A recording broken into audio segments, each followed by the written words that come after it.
जो चीज़ें कुछ लोगों को विकास करती है वही कुछ लोगों को विनाश। सीमेंट रोड्स और अनप्लान्ड डेवलपमेंट इस वक्त नागपुर के हॉटेस्ट टॉपिक्स हैं। कुछ लोगों का मानना है कि सीमेंट रोड्स की वजह से ह्यूमंस और एनवायरमेंट्स दोनों को दिक्कत हो रही है, तो कुछ लोगों का यही मानना है कि डेवलपमेंट के लिए इतनी दिक्कत तो झेलनी ही पड़ेगी। आपने अलग अलग स्टेटमेंट्स अलग अलग लोगों से अलग अलग समय पे और अलग अलग सिचुएशंस में सुने ही होंगे, पर आज हम आपके लिए तीनों भी समय, सिचुएशन और लोग साथ में लेके आए हैं। नमस्ते, मेरा नाम अवनी आर्या है और आप देख रहे हैं Nagpur today.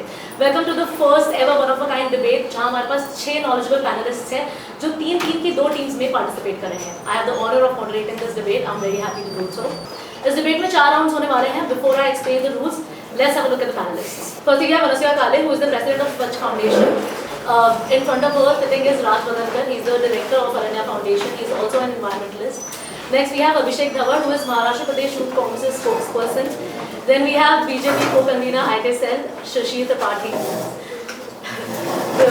Then we have Abhita Paude sir, who is the former project manager of Airports Authority of India. Then we have Sampan Pandey, who is a law forum student and he is Nagpur Youth Representative. So let me just tell you the rules before we start. So everyone, हमारे पास 4 rounds हो गए, जिसमें first round में every panelist will have 90 seconds to speak.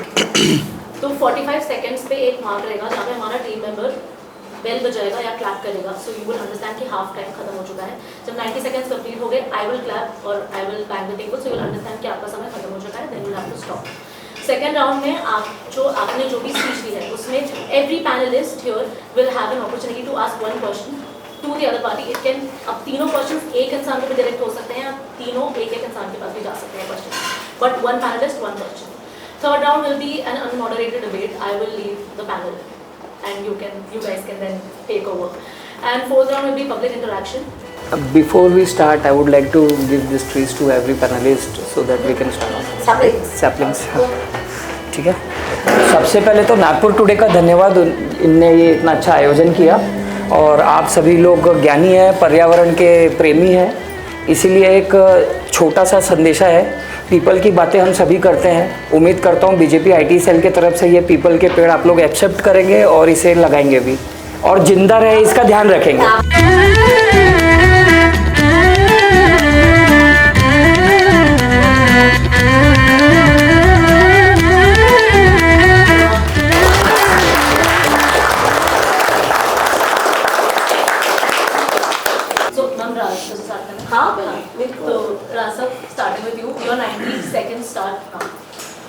नमस्कार, मैं राज वदनकर अरण्य को represent कर रहा हूँ। वैसे तो हम लोग आज यहाँ पे विकास और विकास के साथ साथ होने वाला विनाश इस विषय के ऊपर बात करने वाले हैं, लेकिन मेरी यहाँ से आगे की भूमिका विकास या विनाश इस मुद्दे में ज्यादा ना उलझते हुए विरोध नहीं विकल्प की भूमिका देने पे रहेगी। नमस्कार, मेरा नाम अनुसुया काले चाबरानी है।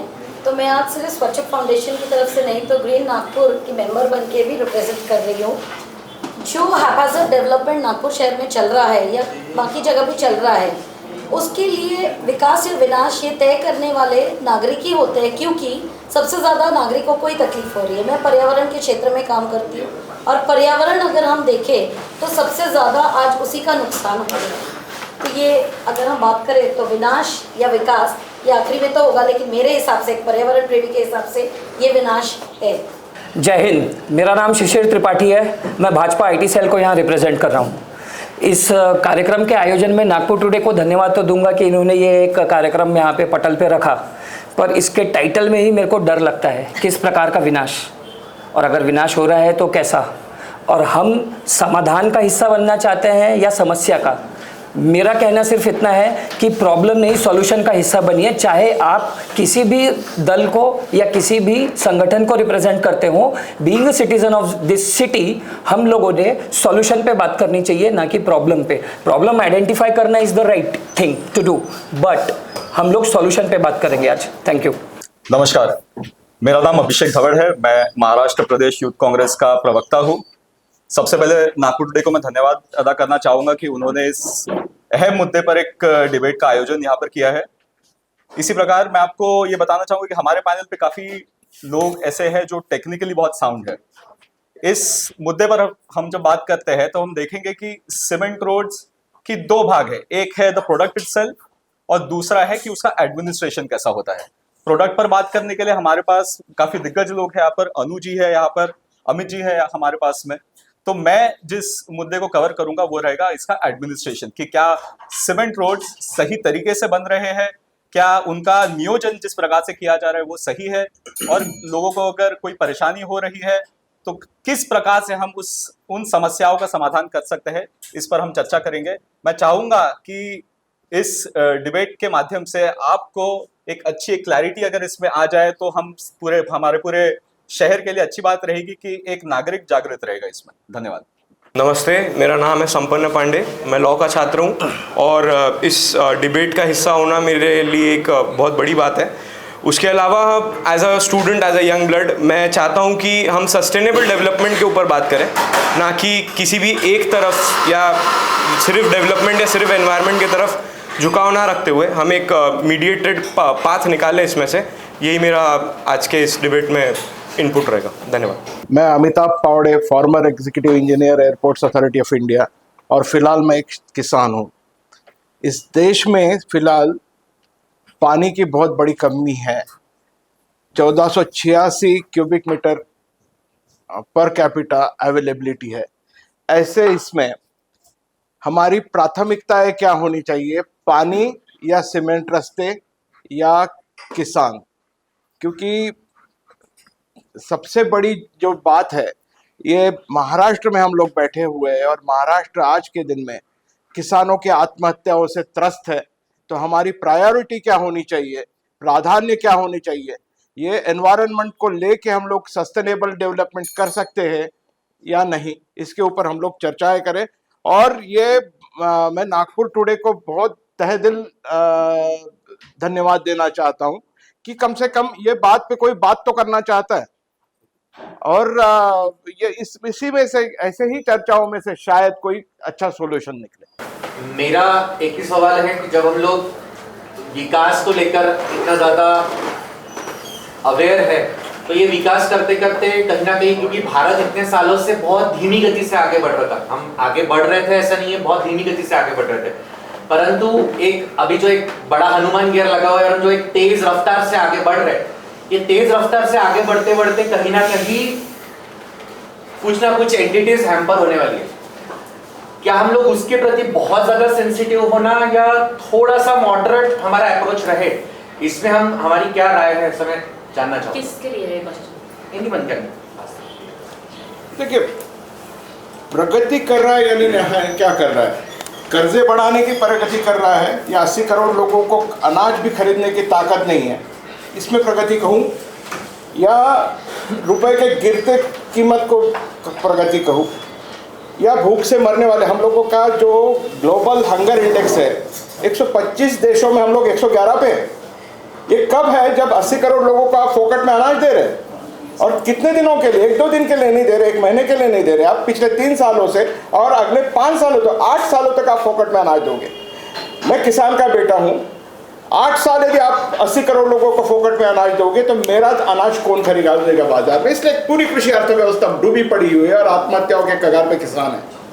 और जब आत्महत्याओं की कगार पे किसान है, ये कृषि प्रधान देश के लिए लांछनास्पद है। हमारी प्रायोरिटी किसान होनी चाहिए, और ये कॉस्मेटिक डेवलपमेंट वाली जो कंस्ट्रक्शन है ये नहीं। यस, ऐसे कोई पर्टिकुलर नहीं है, बिकॉज अपने ही लोग हैं। तो मेरा 3 सवाल है। 3 सवाल ये है कि do we have a blueprint? हमारे पास यूजुअली जब शहर के लिए कोई काम होता है तो सबसे पहले तो हमारा ब्लूप्रिंट बनता है पूरे शहर के लिए, about storm water drain, about your choke, sewage lines and everything else, even green cover, roads, सब कुछ। Second is there an integrated flood risk planning that has been done? Third most important is the stakeholder, जो नागरिक होता है, उसके पैसे से ये हर सब विकास होता है। तो जब ये विकास की बात करते हैं या हम कोई भी प्लानिंग की बात करते हैं तो नागरिक को पूछा ही नहीं जाता है, हमारे को बताया जाता है कि बस हमने ये शुरू कर दिया है। तो क्या ये सही है? क्योंकि जितना लोन जैसे बताया बढ़ते जा रहा है, और जो ये 3 चीज़ें मैंने बोली कि सीमेंट और कंक्रीट एंड एनवायरमेंटल इम्पैक्ट, अगर हम बात करें तो ये असेसमेंट्स हुई है क्या? Because studies are there but where is the report before starting all this work? तो ये 3 सवाल में से, तीनों में से जो भी जवाब देना चाहे। आपका पहला प्रश्न था ब्लूप्रिंट तैयार है क्या? हाँ जी। नागपुर की जनसंख्या 40 लाख के आसपास है, कुछ कम ज़्यादा होगी। सरकारी कर्मचारी हर एक विभाग के, चाहे वो नगर पालिका हो, NIT हो, NMC हो, PWD हो, मैं एक अगर अंदाज़ा लगाऊं तो 2-5 हज़ार के ऊपर ही निकलेंगे। मानते हैं इस बात को? PWD के लोग सभी डिपार्टमेंट के अधिकारियों को अगर मिला दे कर्मचारियों को तो 2-5 हज़ार लोग होंगे। आपको क्या लगता है कि बिना ब्लूप्रिंट के आंख बंद करके कहीं भी कुछ भी काम हो रहा है? हाँ जी, क्योंकि एक हमारे हिसाब से कोई भी अधिकारी बिना ब्लूप्रिंट के एक व्हाट्सएप मैसेज भी किसी को ड्रॉप नहीं करता। सरकारी नियमावली का कहीं कोई उल्लंघन नहीं होता। अगर आपको उसका ब्लूप्रिंट देखना है तो वो उस डिपार्टमेंट में अवेलेबल होता है, आप उसे ले सकते हैं। तो मैं आपको बिना ब्लूप्रिंट देखे, बिना लेट मी कंप्लीट प्लीज, वो नहीं है। बिना ब्लूप्रिंट के अगर आप बात करेंगे कि कुछ है ही नहीं और अंधाधुंध काम हो रहा है, तो इसमें तो मुझे समझ में नहीं आया है कि आपका 30 साल का अनुभव कैसा है।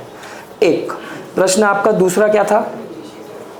फ्लड इसका असेसमेंट और फ्लड का असेसमेंट, एनवायरमेंटल इम्पैक्ट असेसमेंट एक बहुत गंभीर मुद्दा है और फ्लड भी एक गंभीर मुद्दा है। हो सकता है इसमें अपनी विचारधारा समान भी निकले।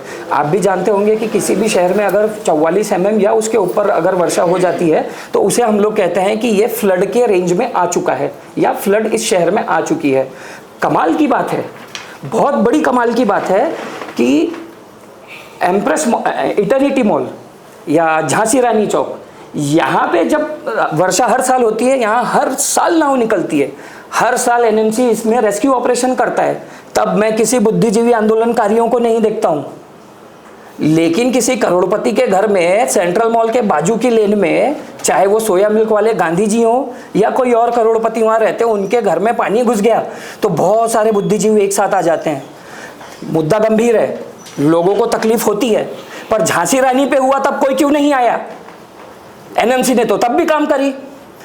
या किसी करोड़पति के घर में पानी घुसा तो क्या वहां पे नगर पालिका ने काम नहीं किया?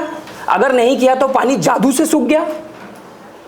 काम हुआ है, काम का अनुपात कम ज्यादा हो सकता है और उसका इलाज निकालने हम बैठे हैं, यहाँ चर्चा करेंगे, हो सकता है सरकार तक भी जाएंगे हम सभी मिलके, लेकिन कोई मॉड्यूल ही नहीं है कहना, ये गलत है। सरकार बिना प्लानिंग, बिना मॉड्यूल के कोई काम नहीं करती, किसी भी देश की, किसी भी राज्य की, किसी भी शहर की। अगर हम कह रहे हैं कि कोई सरकार काम नहीं कर रही है तो उसका अनुपात कम ज्यादा हो सकता है। जैसे दीदी ने बोला कि ये जो इंटीग्रेटेड वाटर सिस्टम, तो अभी तक अपने भारत देश में फ्यूचर ऑप्टिमिज्म को लेकर अंदाज देने वाले ऐसे कोई व्यवस्था है, शायद बहुत कम थी, नहीं थी ऐसा नहीं बोलूंगा। एक बहुत ही प्रभावी व्यवस्था केंद्र सरकार की तरफ से बनी है जिसका नाम है हाइड्रोलॉजी डिपार्टमेंट। हम सब लोगों को पता है कि जब डैम्स बनते हैं तो मान लो डैम की यदि 50 मीटर की हाइट होगी तो बहुत ज्यादा डिफॉरेस्टेशन होने के चलते सॉइल करोजन, तो वाटर रन ऑफ के साथ साथ टॉप लेयर सॉइल भी सारी भरते भरते सिल्ट बहुत ज्यादा भर गया है। तो जहां 50 मीटर की यदि डैम की कैपेसिटी है वो घट के एकदम 25 या 20 पे ही आई है। फिर नए उसकी हाइट बढ़ाने के पीछे हम लोग सोचते हैं और इधर में 5-6 मीटर से भी हाइट बढ़ती है तो उधर में लगभग 100 से 150 गांव इंपैक्ट होते हैं। तो ऐसे समय में जितने भी प्रोजेक्ट्स वाटर बॉडीज के बैंक्स पे आ रहे हैं वहां पे हाइड्रोलॉजी डिपार्टमेंट से आगे के आने वाले 30 साल बाद यहाँ का चित्र क्या होगा, ऐसी रिपोर्ट जब तक हाइड्रोलॉजी डिपार्टमेंट नहीं देता कोई भी प्रोजेक्ट ये किसी भी प्रकार के वाटर रिसोर्स से वाटर बॉडी के अगल बगल में नहीं बन सकता। ये एक बहुत पॉजिटिव शुरुआत केंद्र सरकार की ओर से हाल फिलहाल में की गई है। अच्छा, I would like to just interrupt one sentence, just one sentence. आपको शायद पता नहीं है, आपने इतनी बड़ी बड़ी बातें की, बुद्धिजीवी आंदोलन दिखे नहीं, ये नहीं वो नहीं, हम लोग प्रचार नहीं करते, सबसे बड़ी बात। और ड्रेनेज मैप जो है मेरे पास RTI का उत्तर है कि नागपुर सिटी का ड्रेनेज प्लान का मैप नहीं है, तो वो RTI में हैंड ओवर करूंगी, आप प्लीज पढ़ लीजिए। आपके जो सरकारी कर्मचारी है उन्हीं की तरफ से मिला हुआ है और सरकार की तरफ से मिला हुआ है। Please hold on, this is not unmoderated. No, unmoderated में तो हम और बोलेंगे। He started with a personal comment, so I will ना मैम, पर्सनल कुछ भी नहीं है। आपने बुद्धिजीवी आंदोलनकारी, अरे आप अकेले बुद्धिजीवी हैं क्या? नहीं, लेकिन आपने ये जो ऑडियंस है, देखिए शिशिर, आपने पर्सनल कमेंट से शुरुआत की, you started with a still come in, that's अरे what I'm telling you, ma'am because सभी यहाँ बैठे बुद्धिजीवी हैं, मैंने पर्सनल आपको नहीं बोला। शिशिर, आपका टोन जो था वो समझ में आ गया। शिशिर, अगर आप इसके बाद ऐसा करेंगे तो If you will be personal, then we will get personal. फिर छूट दे दो। हाँ, मैं उनको भी फिर वो दूंगी। She has very हाँ, please, categorically please, said not please, personal. please, बुद्धिजीवी है तब तो सब चल रहा है जी। तो आंदोलन यहाँ करे वहाँ करे, आंदोलन तो आंदोलन है। और अगर बुद्धिजीवी सभी है तो फिर इन्होंने क्यों नहीं आवाज उठाई भाई? Since Raj sir added, Abhishek you can add for now. Right. So जैसे शिशिर जी ने कहा कि जिस प्रकार से आंदोलनजीवी जो उतर जाते हैं और कोई अमीर लोगों के पास में जाते हैं, मैं आपको बताना चाहूँगा कि मैं जिस ऑर्गेनाइजेशन में काम करता हूँ, हम लोग सबसे पहले गरीब आदमी को देखते हैं। मैं आपको एक उदाहरण देता हूँ इस चीज़ का। मेरे घर के पास में एक इलाका है तकिया करके और सरस्वती नगर फकीरावाड़ी, ये गरीब लोगों का इलाका है। ये यहाँ पर इतनी पतली पतली गलियां है कि वहाँ पर एक टू व्हीलर ही जा सकती है, Yes. 2 टू व्हीलर भी नहीं जा सकते। वहाँ पर भी सीमेंट के रास्ते बनाए गए हैं, इतनों से, इस टेबल से भी पतले रास्ते बनाए गए। जब वहाँ पर पानी भर जाता है ना, वो गरीब लोग, हर गरीब इंसान के घर में पानी जाता है, उनको उसका कोई कॉम्पेंसेशन भी नहीं मिलता। वो बेचारे 6-6 महीना 8-8 महीना पैसा जोड़ के एक साधारण सा टीवी खरीदते हैं। हर बारिश में ऐसी सारी चीज़ें उनकी खराब हो जाती है। मैंने लोगों को देखा है, गीले गद्दों पर सोते हुए देखा है मैंने लोगों को।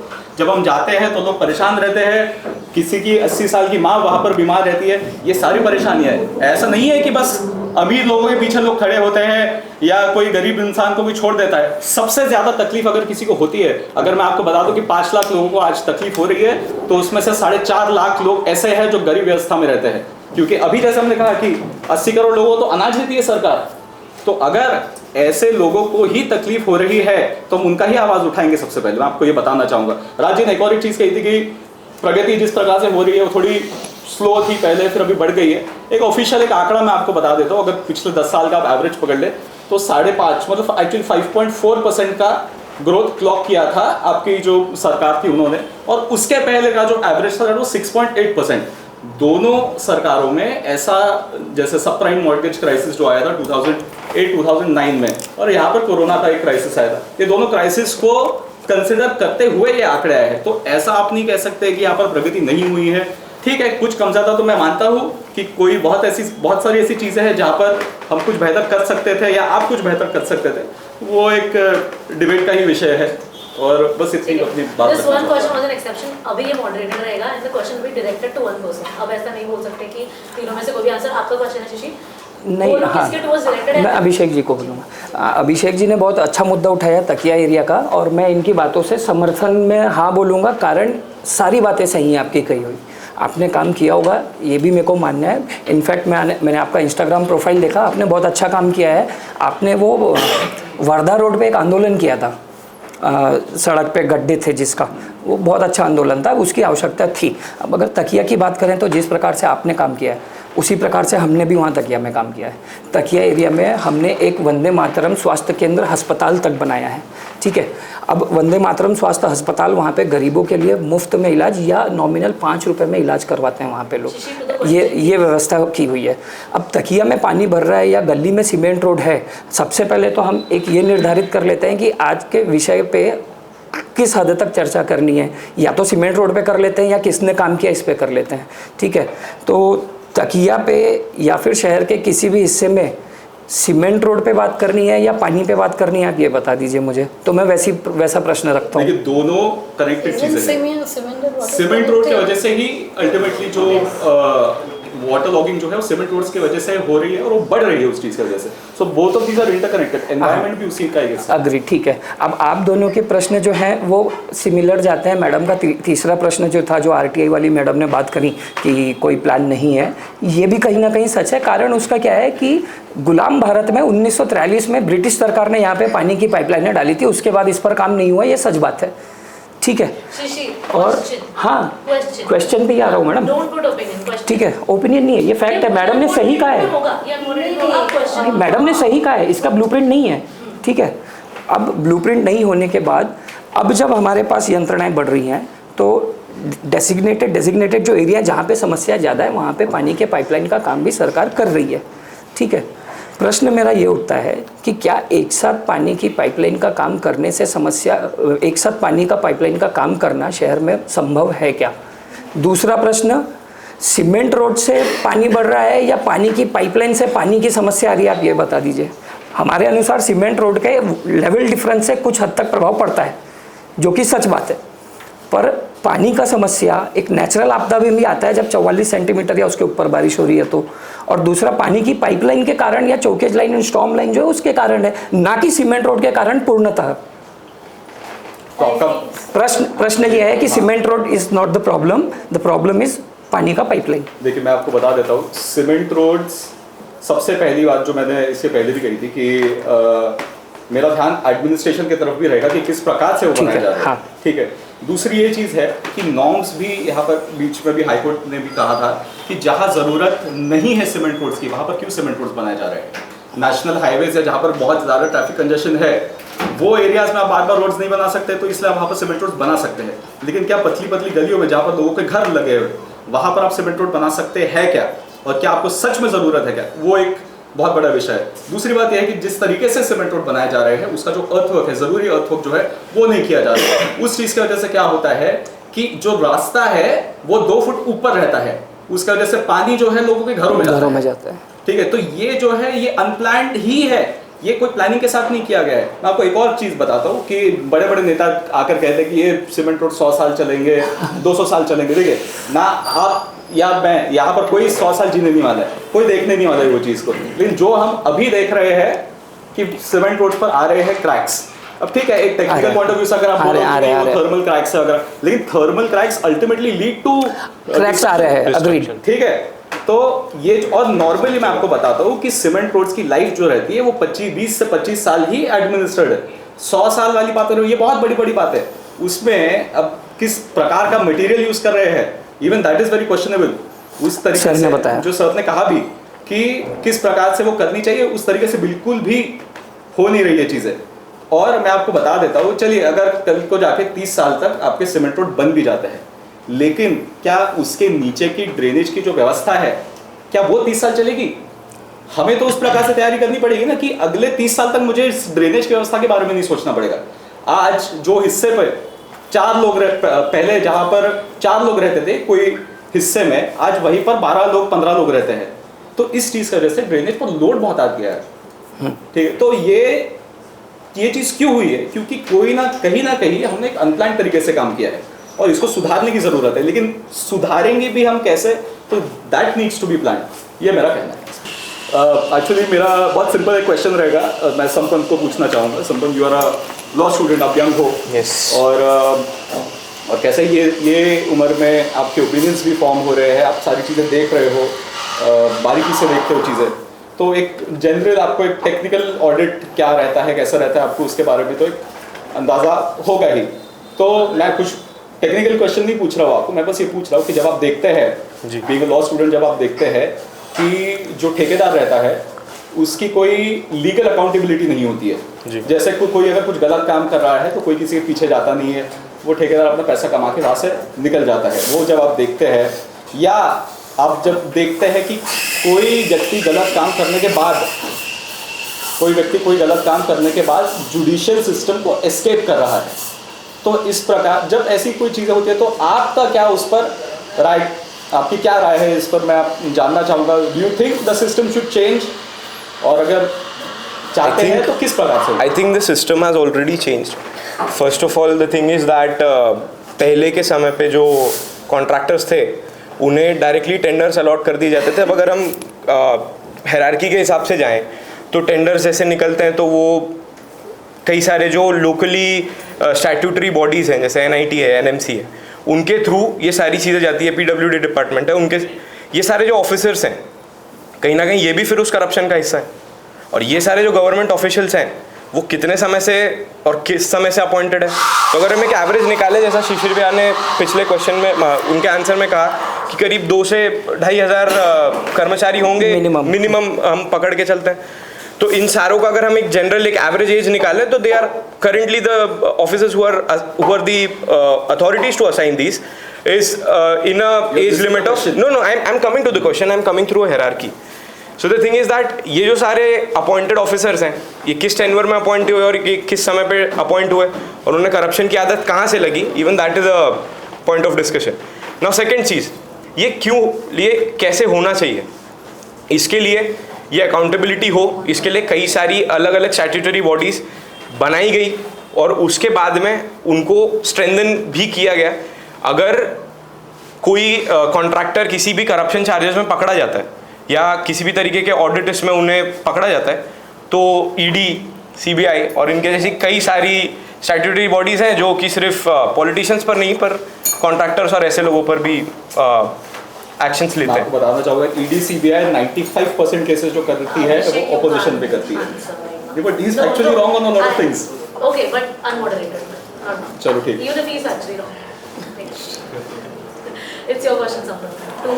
So my question will be to ma'am, like Yes. Ma'am ने थर्ड क्वेश्चन जो उनका पूछा था कि सिटीजन्स का कितना कंसर्न लेना चाहिए, तो मैम सिटीजन्स अगर ऐसे if like we should also think from the perspective of a government as well, like जब आपको चीज़ें एग्जीक्यूट करनी है ऑन ग्राउंड लेवल, तो what will be more feasible for me that I go to every home or I give a notice to every home that I'm going to construct this road which is on a daily basis, which is used a lot, or I should directly start the work? Like what will be more feasible and what will lead us to a better development? You want a very nice, simple answer, you want a very strict answer? Anything will work. I just want a good outcome to You want come a out good of this. outcome. Yes. So when we are following the developing countries, as what we say, that is what India claims. So when you talk of development or you talk of a project, the first thing there, we have print media, we have electronic media, we have a lot of offices which come out, like you come out with tenders, like you come out with notices. The same way, if for a road, if I want to plan, it is my duty as an officer or as a department to take out a notice in the newspaper or through the electronic media for the people to know and for the people's stake to be there as to what they want. If I do not want, I don't know whether you know this or not, but if I don't want a cement road in front of my house and I've opposed it, the department has gone ahead to tarnish my image to say that she has opposed a cement road. So if that way the planning goes on, then I'm sorry to say we are in a soup as it is. We'll be in a bigger soup when it comes to planning and this haphazard thing that is going on. We are a कृषि प्रधान देश, हम लोग कृषि प्रधान देश हैं।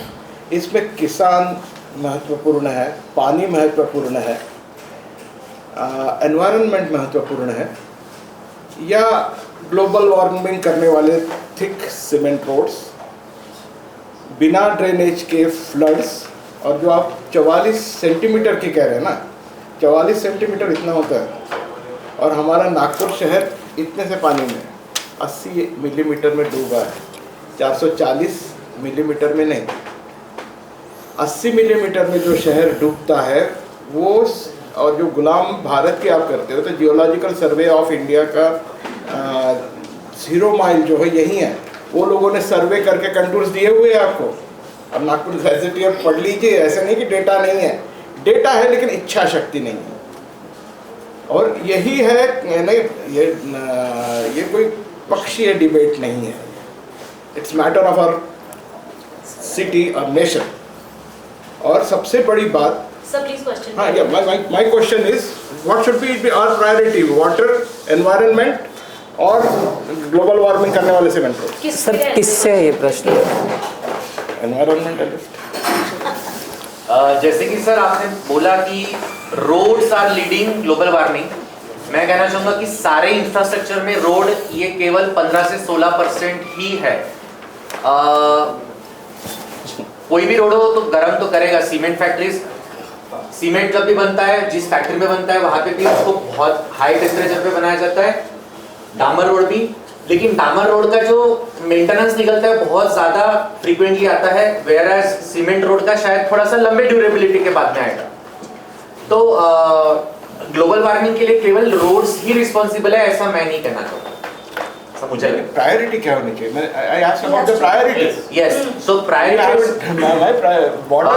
जब ये सारा इंफ्रास्ट्रक्चर प्लान हुआ उस समय में लोक संख्या के अनुपात के हिसाब से उसको बनाया गया। नागपुर की यदि बात करें हम लोग तो 16-17 साल पहले जो भी एक डेवलपमेंट हुआ है, आज जैसे बोला कि हम हॉरिजेंटली भी ग्रो कर रहे हैं और वर्टिकली भी ग्रो कर रहे हैं। जब वर्टिकल ग्रोथ होती है 2000 स्क्वायर फीट में पहले 4 लोग जैसे रहते थे और आज वही जगह पे 40 लोग रह रहे हैं, तो सारा प्रेशर जो है वो एनवायरमेंटल रिसोर्सेज पे और सारी वहाँ की व्यवस्थाओं पे आ रहा है। अभी हम जो डेवलपमेंट करेंगे उसको आगे के आने वाले 50 साल का प्लानिंग करके करना पड़ेगा लोक संख्या के अनुपात से, उनके यूटिलिटी एंड यूज के हिसाब से। तो मुझे ऐसा लगता है कि इट नीड्स प्रॉपर प्लानिंग, जिसमें लोग थोड़ा सा फ्यूचर ऑप्टिमिस्टिक होकर ये सारी व्यवस्थाएं करें। और दिस इज वेरी ट्रू कि हमारे पास अभी भी अर्थ प्लान्स नहीं है सीवर लाइंस के, तो आने वाला जो है ये एक प्लानिंग का भाग बहुत प्रायोरिटी पे होना चाहिए मुझे लगता है। My question was, should we have the global warming or water? Water हमारी प्रायोरिटी होनी चाहिए थी। यस तो हम लोगों ने वाटर के लिए क्या इन्वेस्ट किया? हम लोग आज भी यहाँ विदर्भ में बैठे 6% इरिगेशन है, उस समय भी 6% ही था। सर मुझे ऐसा लगता है कि विदर्भ जब हम बोलते हैं तो विदर्भ का संधि विग्रह करें तो वी मीन्स विभाग, एक प्रदेश, और दर्भ ये किसी वनस्पति का नाम है। दर्भ नाम की घास है, और हम लोगों को पता हो कि पितृ संस्कार करते हैं तो 2 उंगलियों के बीच में जो घास को बुनते हैं दैट इज दर्भ। ये दर्भ की विपुल उपलब्धता हमारे इस क्षेत्र में थी करके इसका नाम विदर्भ पड़ा है। आज विदर्भ में ये दर्भ नाम की वनस्पति ऑलमोस्ट नामशेष होते जा रही है।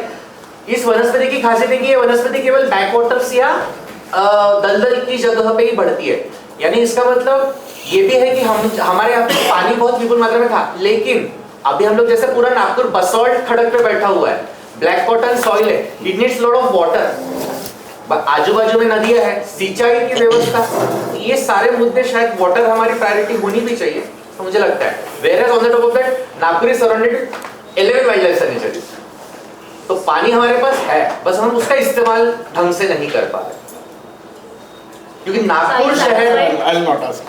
Are you satisfied with Not at all. क्योंकि I asked you, 6% पानी था, आज भी 60%। तो मैं ये बोल रही हूँ, if you're not Actually, satisfied, he's asking about groundwater. हाँ, मैं ये बोल रही हूँ कि if you're not satisfied, अभी we're starting with the unmoderated debate. Please go ahead. I'm not gonna- बड़ा अच्छा लगा आपने वो पेड़ दिया आज, थैंक यू सो मच।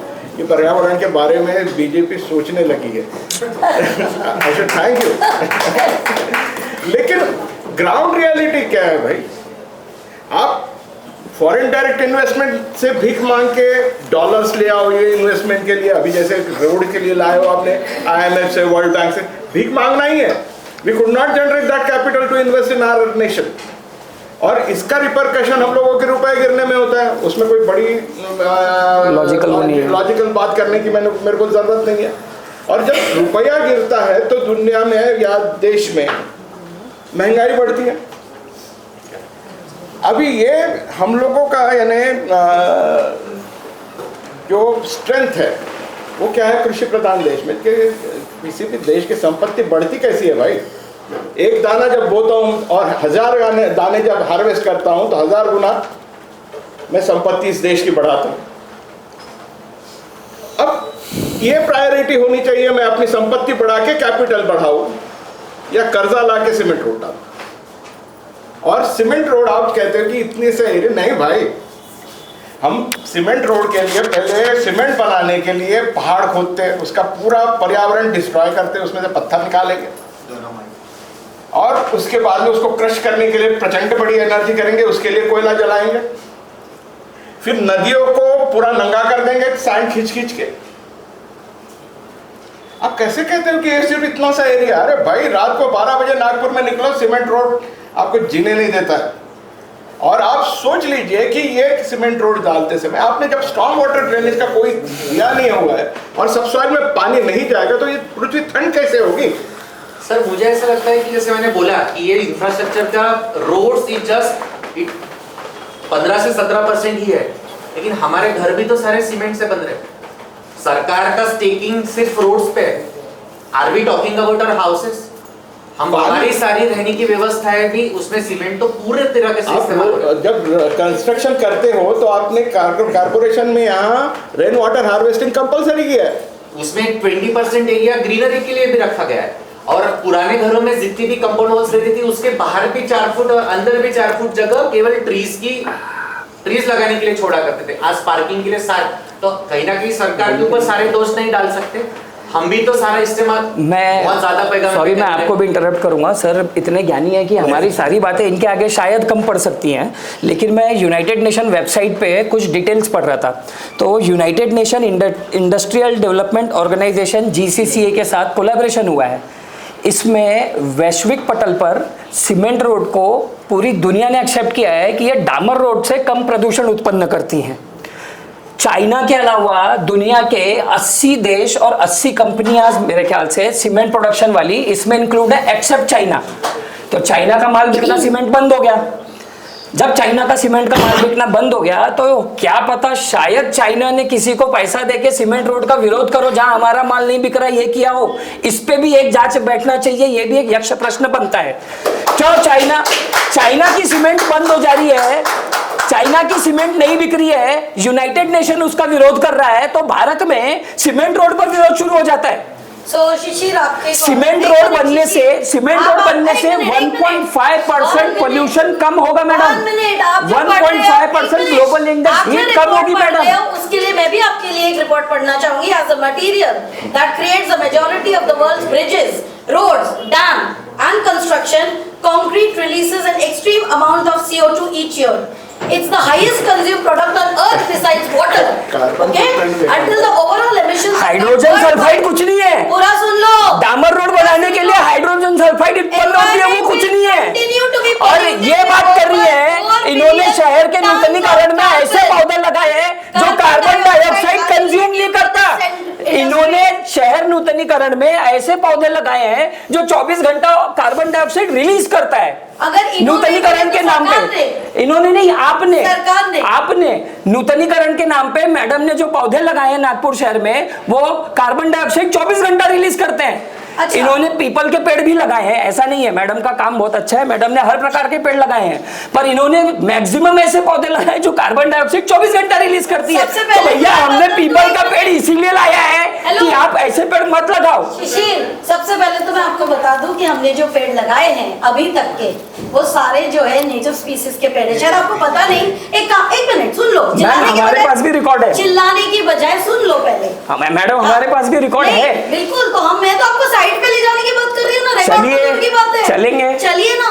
आपको सबसे बड़ा एग्जांपल मैं देती हूँ जो हमने बायोडाइवर्सिटी की है नेटिव स्पीसीज के साथ, वो है भांडेवाड़ी का बहुत बड़ा प्रकल्प जो सरकार के साथ ही हमने किया है। तो आपने जो बोला कि क्या रिलीज करने वाले, और हमने पीपल के पेड़ कितने लगाए, क्या लगाए, एक रिपोर्ट निकाल लो पूरा जितना अभी तक की किया हुआ है प्लांटेशन, और चलिए हम आपको साइड पे लेके चलते हैं। मैंने ये बात को कभी नहीं मना किया कि आपने बाकी पेड़ नहीं लगाए, पर शहर नूतनीकरण में आपने शहर की सीमा के हद में क्या ऐसे पेड़ नहीं, क्या नाम है उस पौधे का जो कार्बन डाइऑक्साइड रिलीज करता है? मेन एजेंडा डाइवर्ट हो रहा है। आप हाँ एक्चुअली हम देखिए जनता की बारी आएगी प्रश्न पूछने की। नहीं सुनिए, आपको अगर इल्जाम लगा, आपने रिपोर्ट पढ़ा, मैं रिपोर्ट पढ़ रही हूँ, जब मैं रिपोर्ट पढ़ रही हूँ तो आप उसके बीच बोलने ही नहीं दे रहे हो। आपको अगर चीख चिल्ला के अपनी बात साबित करनी है तो जैसा वैरायटी चौक पर आप कर रहे थे वो है। नहीं, मैंने अब एक मिनट, आप कमिंग टू दैट आल्सो। आपको मैंने बोला no personal comments. If you come down to personal तो I will come down to very bad personal. आपको आईटी सेल में एक एजेंडा दिया जाता है फॉर हेट्रेड टू स्प्रेड। एक मिनट, जो विकास के नाम पे या कोई भी चीज के नाम पे वीडियोस बनाए जाते हैं, आपको भी पता है हम टारगेट हुए हैं। आईटी सेल प्रोपोगेट करती है विकास, आईटी सेल प्रोपोगेट करती है नेताओं ने जनता के लिए क्या क्या पॉलिसी लाई, क्या क्या काम हुआ। आईटी सेल कभी विरोध में विनाश नहीं करता। एक मिनट, आईटी सेल ने जो आपका देवेंद्र फडणवीस जी ने, मैडम ये एक पॉलिसी है। वीडियो बता दो, आपने एक लड़के का वीडियो लेके आईटी सेल के आपके मेंबर ने बाकायदा उसका चेहरा लगा के वीडियो रिलीज किया कि ये जो लड़का बोल रहा है विनाश की बातें बकवास है। क्या ये आईटी सेल का काम नहीं है? ये आईटी सेल का काम नहीं है। आईटी सेल पॉलिसी रिलीज करता है। देवेंद्र फडणवीस ने 34,000 करोड़ का किसान का कर्जा माफ किया। सर किसान पुत्र है, सर किसान पुत्र है, उसके ऊपर आईटी सेल काम करता है। नहीं, मुझे बताइए, एक लड़के का वीडियो लेके जो विनाश पे या विकास पे वीडियो बना था, उस पे आपके यहाँ से आपके मेंबर ने उस बंदे का बाकायदा इंस्टाग्राम पे फोटो लगा के, वीडियो लगा के कि ये लड़का बकवास कर रहा है, ये किया है या नहीं किया? और वही लड़का मेरे पास आके बोलता है भैया मेरा वीडियो डिलीट करने में मदद करो क्योंकि मैं गलत कर चुका हूँ और मेरी गलती छुपाने में मदद करो। इनके साथ आके ही उसी लड़के को मैंने हम आपको क्यों मिले शिशिर? क्योंकि मैं आपको जानती हूँ, आपको पर्सनल होना है, मैं बहुत कीचड़ उछाल सकती हूँ। वो तो मैं भी कर सकता हूँ। आपको हम क्यों मिले? क्योंकि मैं आपको सालों से जानती हूँ। क्योंकि ये चाहते थे कि आईटी सेल ही वो वीडियो डिलीट करे। नहीं, आपको इसीलिए बोला था कि आईटी सेल लोकसभा चुनाव के पहले में जनता को गुमराह करने के लिए ये वीडियो बनाते हैं और बाद में बोलते हैं कि राजनीति मत करो। अगर तुम इतने गंदगी पे उतर आए तो ये कोई डिबेट है ही नहीं। अगर मैं गंदगी है ही एक नहीं है। मिनट आपको, अगर मैं जो चीज पूछ रही हूँ आप वो करने की बजाय आप मेरे ऊपर इल्जाम लगा रहे हो। अगर मैं आपको जानती हूँ, इफ यू आर क्यों अनऑफिशियली आपने बोला कि हाँ सही बात है, कुत्ते भौंकते भौंकने दीजिए, मैं बोलूं बातें फिर? क्योंकि दोनों क्योंकि तरफ कुत्ते से भौंकते रहेंगे, क्यों मैडम, आप अपना काम शुरुआत कीजिए। इनके कार्यकर्ता ने भौंकने की थी। लोकसभा चुनाव के पहले गलत वीडियो बनाते हैं, उस पे लोग ये काउंटर गलत करते हैं वीडियो तो नहीं था। अच्छा। ये अनप्लान्ड ये- विकास का वीडियो था। ये आप भी आपका मत जानते है हैं। मैम, ये आपका नहीं, दृष्टिकोण ये है। आपने भी माना। ये आपका दृष्टिकोण है, ये हमारा दृष्टिकोण नहीं है। गलत बात मत I करो। will stop this debate right now. If You become personal, we are ready to become personal. I told you before also. Nick, to both of you, please. Abhishek wanted to say something for the. It is just not done. You please continue. You start. There are with like that. other things as well that I want to add. Yeah, yeah. सबसे पहले तो आपने जो कहा कि UN की जो policy है जी। 19 जून 2024 मतलब अभी एक दो महीने पहले एक प्लेज लिया गया था कंट्रीज से कि कंक्रीट और सीमेंट का यूज इस प्रकार से करेंगे कि कार्बन का जो हमारा फुटप्रिंट रहेगा वो कम होगा। आप जो बोल रहे हैं that is actually very incorrect. मतलब जिस तरीके से आप वो बोल रहे हैं, UN का रिपोर्ट ठीक है। है, मैं आपको नहीं यूएन का रिपोर्ट ही मैं आप वही साइड करके आपको बता रहा हूँ। It was a pledge, it does not say कि कंक्रीट के रास्ते बहुत अच्छे हैं। मैं आपको एक और चीज बता देता हूँ कि जब हम एस्फाल्ट के रास्तों की हम बात करते हैं तो दे आर मतलब सीमेंट के रास्ते 4 से 6 गुना ज्यादा महंगे होते हैं। आप एग्री करते हैं इस चीज? No. एक minute, You can- this is I fact on unlimited. it. I fact on You it. can counter directly. I have the fact of इसका मैं आपको बता रहा PWB. हूँ, 4 to 6 times expensive होते Not at हैं। all, not at ठीक all. है, और Not ये at all. एक जो प्रोपोनेंट है सीमेंट रोड्स के इसका वो ये है कि उसका मेंटेनेंस कॉस्ट कम रहता है, which I agree. Cement roads का मेंटेनेंस कॉस्ट Maintenance के साथ साथ making cost भी कम होता है। Cement road, asphalt road takes there is more takes to it. 1,50,000 per kilometer. The cost of making is highest, beta. Not at all. Of It is the course. it is the data of PWD. Abhishek ji, मैं It is आपको एक the उदाहरण data देता of हूँ। PWD. आप इस पे agree करेंगे, आपकी ही बात का उदाहरण है, जीवित उदाहरण है। नहीं, So that is cost है। who is the appointed ना, ना। officer at that time? The government. In which tenure like the government officer was appointed during which tenure? What? No, no. There is Let- no question. let- Yes, the thing is no, but the thing is that the fact is wrong. I'm coming to the fact. Cement road has the highest I'm coming to cost, the and fact. making is a universal fact, beta. Not at all. Asphalt roads are more costlier because they have a very frequent area of maintenance. You are a आप road भले- expert. Take a minute. एक समझ लीजिए, maintenance is Ma'am, can the public interrupt while? Not right. So, ma'am, please ask them to not pass any comments. It is a very Okay, a serious. road expert. Yeah, so it shall be a debate within this table, Yes, right? yes, he will Yeah. answer the question. Yeah. Don't consider about maintenance. Yeah. When do you need maintenance? When the structure fails. Why should the tractor fail? Why should the tractor fail if you are planning it for 25 years? Why should the tractor fail? यही सब कुछ आता है ना। Cement road करो या concrete के run हम लोग रोज रोड ना बनाते, एक बार बनाने के बाद 50 साल चलता है वो भी तो बिटुमिन का ही होता है मेरा। तो फिर आप मेंटेनेंस की बात ही क्यों करते हो कंक्रीट और उसमें 50 साल मेरे को मेंटेनेंस सर मैंने इसलिए आपको पूछा था कि अथॉरिटी कौन सी होती है एयरपोर्ट के रोड्स बनाने के लिए। देखिए, तो आपने कहा था देखिए, एयरपोर्ट अथॉरिटी है। Sir One more thing, we one need more to go to thing. the jurisdiction of the things as with well. the authorities, with the With the authorities, authorities, let the me quality of- complete. Let me complete. With the authorities, human are not machines. गलती अगर human से हो रही है तो ठीक तो करनी पड़ेगी ना, हाँ। है ना, करनी बिल्कुल, पड़ेगी ना। बिल्कुल, ये- अगर लेकिन- रोड खराब हुआ है तो लेकिन- ठीक तो करना पड़ेगा ना। लेकिन खराब हो गया करप्शन रोड गलती कराने नहीं में- है। गलती या गुनाह? हाँ, करप्शन गलती नहीं है। करप्शन गुनाह और है, करप्शन गुनाह है, सजा करप्शन- होनी चाहिए। एक तो मान लीजिए करप्शन हुआ है। करप्शन गुनाह है, होनी चाहिए। जिसने भी करप्शन किया है, तो फिर जिस अधिकारी ने, maintenance जिस की- ठेकेदार ने, उस पे maintenance सजा की बात होगी। वही करता है जो करप्शन करता है। देखिए नहीं नहीं नहीं नहीं नहीं, ये दोनों अलग चीज है। वो करता है सर जो कि रोड पूरा खराब रोड होती है। फ्लैट पड़ा हुआ है आपका, मैं चित्रा structure of के tracks है। आपके विषय पर आता हूँ, आपका विषय से जुड़ा हुआ है। आप जो एक बहुत ही सुंदर सा किस्सा नागपुर में एक 4-5 साल पहले हुआ।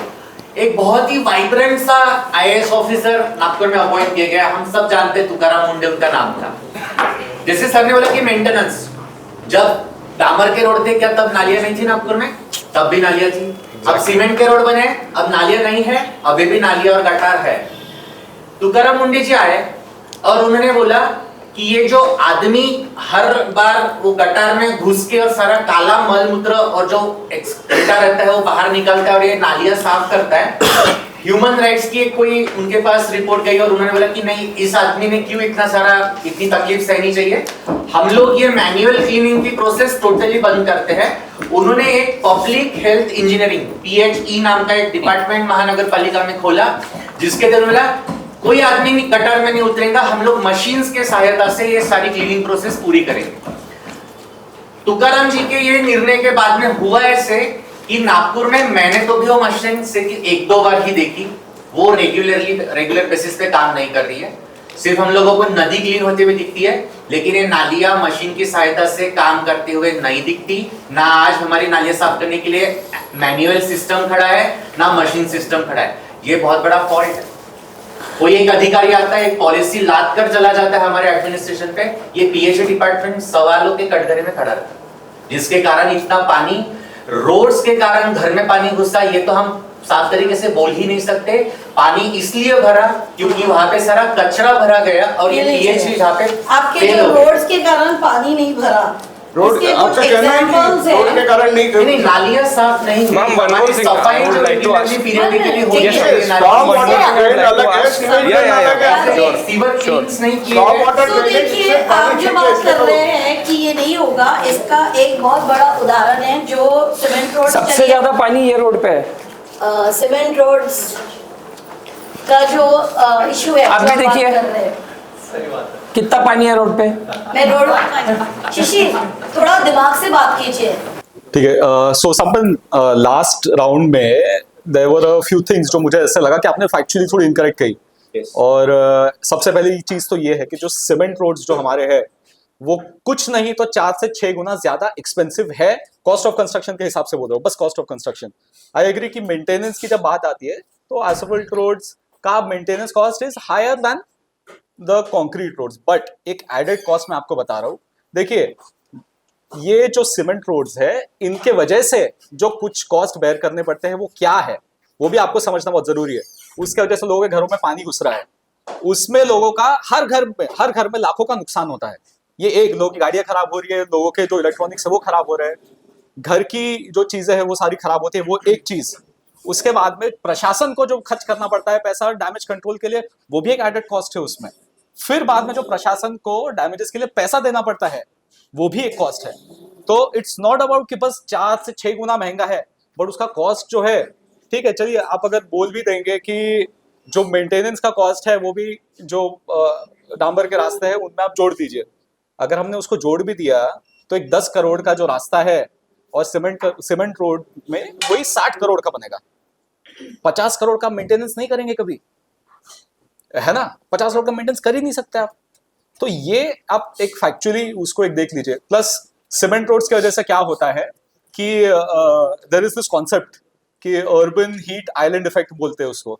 तो उसमें क्या होता है कि सीमेंट रोड्स हीट एब्जॉर्ब करते हैं।